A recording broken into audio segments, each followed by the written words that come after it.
సత్యాన్ని ఎక్కడైతే ప్రకటిస్తామో అక్కడ ఎవరుండరంటే ప్రజలు దానికి ఇష్టము పడరు. సత్యం ఉన్న కాడ అదంటారు, గరికున్న కాడ గాడిద ఉండదు, అన్నం ఉన్న కాడ ఆడదుండదని ఒక సామెత ఉంది. దేవుని స్తోత్రం. ఇవన్నీ కూడా ఎందుకు చెప్తున్నాను ఈ సామెతలు అంటే, ఇవన్నీ ఆనాడు పెద్దలు చెప్పినాయే, వాళ్ళు ఊరకనే చెప్పలేదు. సత్యం ఉన్న కాడ ఏ మనుషులు ఉండలేరు. అది కష్టం అనిపిస్తుంది. సత్యం ఉన్న కాడ చాలామందికి ఏంది ఇబ్బంది అనిపిస్తుంది, చాలా బాధ. ఎందుకంటే సత్యం ఎప్పుడు కూడా నిప్పులాగా జేబులు వేసుకున్నా చేతులు పట్టుకున్నా యాడేసుకున్నా కూడా సత్యం ఏం చేస్తుంది, కాలిపోతూ ఉంటుంది. అది పాపాన్ని ప్రేమించదు, అక్రమాలని ఒప్పుకోదు.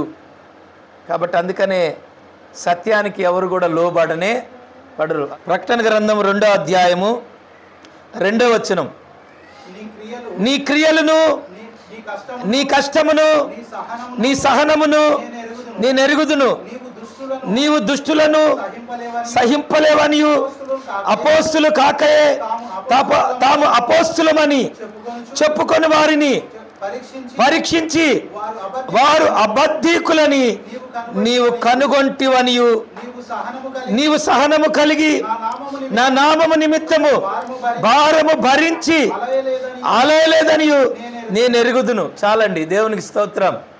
హల్లెలూయా.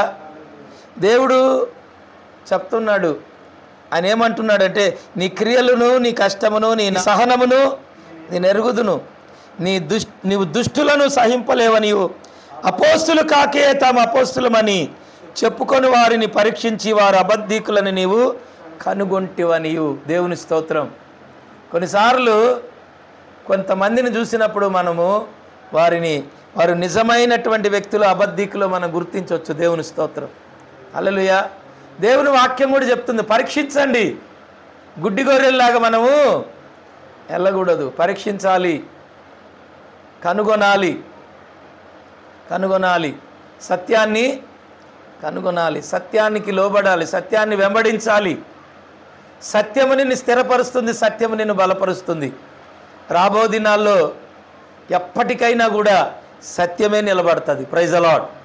ఎన్ని రోజులకైనా ఎన్ని తరాలకైనా సత్యమే నిలబడుతుంది, నీతి నిలబడుతుంది. అది ఎప్పటికైనా నీతికి దేవుడు దారి చూపిస్తాడు. Praise the lord.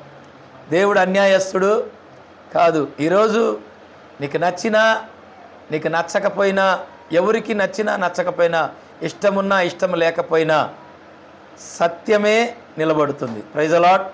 హల్లెలూయా. ఎన్ని తరాలకైనా మనకు ఉపయోగపడేది సత్యమే. దేవుడి మాటలు దీవించునుగాక. ఆమేన్.